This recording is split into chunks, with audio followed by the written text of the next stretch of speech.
যুবক ভাইরা, কবরের মধ্যে যখন বেনামাজিরে রাইখা আসবে, দরজা জানলা কিছু নাই, পালায়া যাইবা। তোমার উপরের দিকে তাকায়া দেখবা বাঁশের ছাউনি গুলা দিয়া রাখছে, আর একটু বারের দিকে তাকাইলে দেখবা মাটি দিয়ে এমন ভাবে চাপা দিছে। আরে বাবা, ওঠার কায়দা নাই।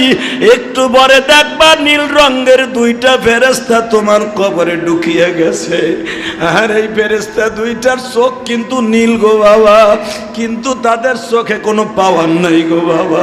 এদের শরীরের মধ্যে বড় বড় প্যারাক লোহার মতো জামা পরিধান করা, বড় বড় প্যারাক লোহার মতো পোশাক থাকবে। এই কানা লুলা ফেরেশতাটা আসিয়াই বেনামাজির এমন জোরে চাইবা ধরবে গো, কলিজার ভিতর দিয়ে ছিদ্র হইয়া পুরা বডিটারে সাজলা বানায় ফেলবে। এই লোকটা চিৎকার মারবে আর বলবে, আমারে কোথায় গেল সম্পদ, কোথায় গেল বাড়ি গাড়ি, কোথায় সুন্দর নারী, কেমনে থাকবো এই ঘরেতে বইলে দিবেনি, যেই ঘরেতে মা বাবা কেহ সঙ্গী সাথী না,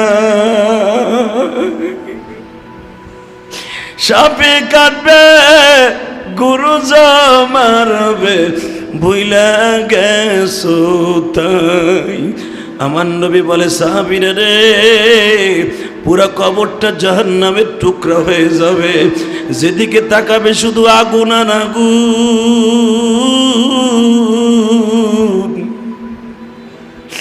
বাহলুল বাচ্চা হারুন আর রশিদের সামনে মুস্কি মুস্কি হাসে আর বলে, ও বাচ্চা হারুন রে, টাকা পয়সা সব রয়ে গেল, সব বিছানাপাতি থুইয়া যাইতেছ, তোমার চাইতে বলদ আর বব্বর এই জমিনে নাই। তবে একটা কথা যাইবার আগে বলে দিয়া যাই রে হারুন, তুমি আমারে পাগল বলতা, ছাগল বলতা, এখন তুমি নিজেই পাগল হইয়া যাইতেছ।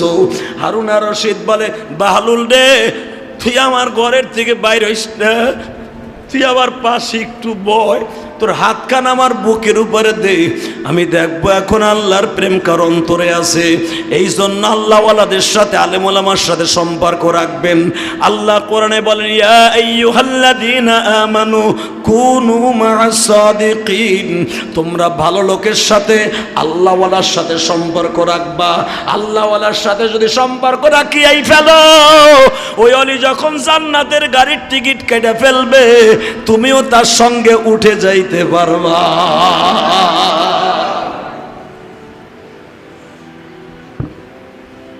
ভালো, তোর পাও দূরে দোষে বাইরেস না।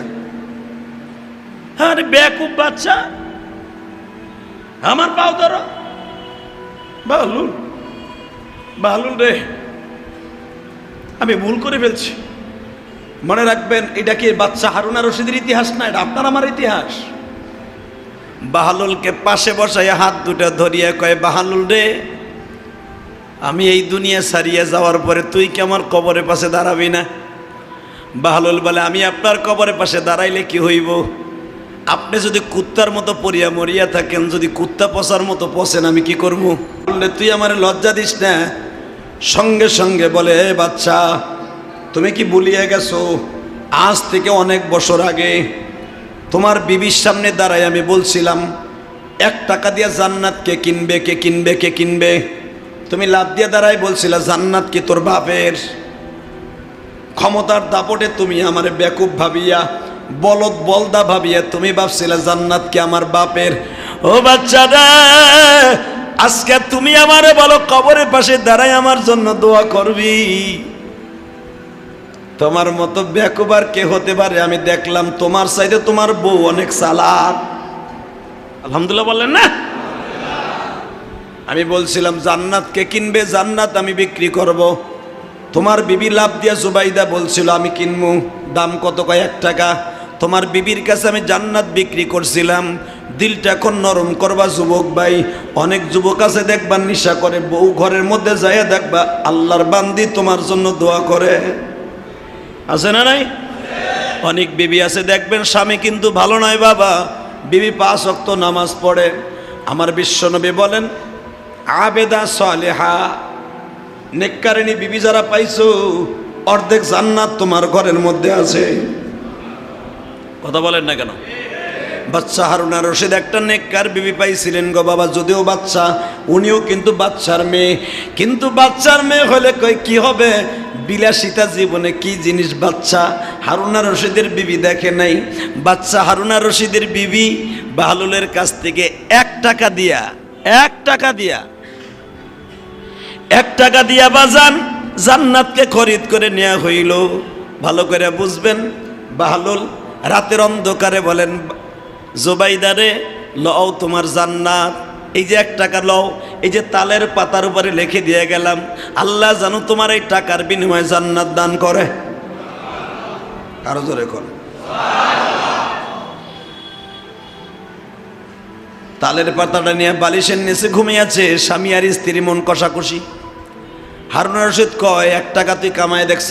আরে তখনকার 1 টাকা এই জামানের লাখ লাখ টাকা মেয়া, ওই জামানের টাকাগুলো তো স্বর্ণের ছিল, দিনার দেহরাম। টাকাটা তুই কামাই দেখছ? পাগলে কইল জান্নাত বিক্রি দিয়ে দিল 1 টাকা। বিবি কয় তোমার টাকা দিয়ে আমি কিনি নাই, আমার মোহরের টাকা দিয়ে আমি কিনছি। মোহরের টাকা তো হালাল, তুমি হারাম কামাইছো এটা দেখার বিষয় না, মোহরের টাকা আমারে দিছো এটা হালাল, অতএব আমি হালাল টাকা দিয়ে জান্নাত কিনছি। স্বামী আর স্ত্রীর ভিতরে বাবা মন কষাকষি হইয়া 2 জন 2 দিক হইয়া রয়েছে। রাতের অন্ধকারে বাচ্চা হারুনা রশিদ স্বপ্নে দেখে কিয়ামত কায়েম হয়ে গেছে, কিয়ামত কায়েম হয়ে গেছে, মানুষগুলা দৌড়াদৌড়ি করতেছে একটু আশ্রয় নেওয়ার জন্য। হঠাৎ করে দেখে যেই সাগরের পারে দাঁড়াইয়া, যেই নদীর পারে দাঁড়াইয়া, মিশরের দাজলা নদীর পারে দাঁড়াইয়া স্বামী আর স্ত্রী পর্দার সহিত বৈকাল বেলা ঘোরাফেরা করত, ওই নদীর পারে দেখে বিশাল বড় একটা জাহাজ, স্বর্ণ দিয়ে বানানো, স্বর্ণের প্লেট দিয়ে বানানো। এত সুন্দর করে চমৎকার একটা জাহাজ, সাজানো জাহাজ। নাবিক ডাকতাছে এখানে জুবাইদাকে। ওই পারে দেখা যায় বাইতুল জালাল, অর্থাৎ আল্লাহর বানানো শহর। ওই শহরের জন্য আপনার একটা ঘর বরাদ্দ করা হয়েছে, আপনার নদী পার করে ওপার নিলেই আপনার ঘর আপনার নামে দলিল। হারুনা রশিদ ডেকে ডেকে বলতেছে বউ আমার তুই ডাকস কে? আর যদি বউ যাইতে হয় আমরা 2 জন একসাথে যাবো। ওই জাহাজের নাবিক বলতেছে, জাহাজের নাবিক কন্ট্রাক্টর বলতেছে ওই শহরের বাড়ি তোমার নামে বরাদ্দ না, বরাদ্দ হলে তোমার বোন নামে। এই জাহাজের টিকিট কাটা তোমার বোন নামে, একটা সিটি শুধু বাকি আছে সেটা তোমার বোর জন্য। এই জাহাজের সিট ছাড়া ওঠা যায় না, এই জাহাজের টিকিট কাটা তোমার বিবির, আর টিকিট মাস্টার হলো বাহলুল। গতকালকার টিকিটটা বুক দিয়েছে তোমার বিবি। হারুনা রশিদ বলে আমার বউ আমার লগে যাবে না, তোর জাহাজের গোষ্ঠী কিলাই। সঙ্গে সঙ্গে জাহাজের নাবিক বলতেছে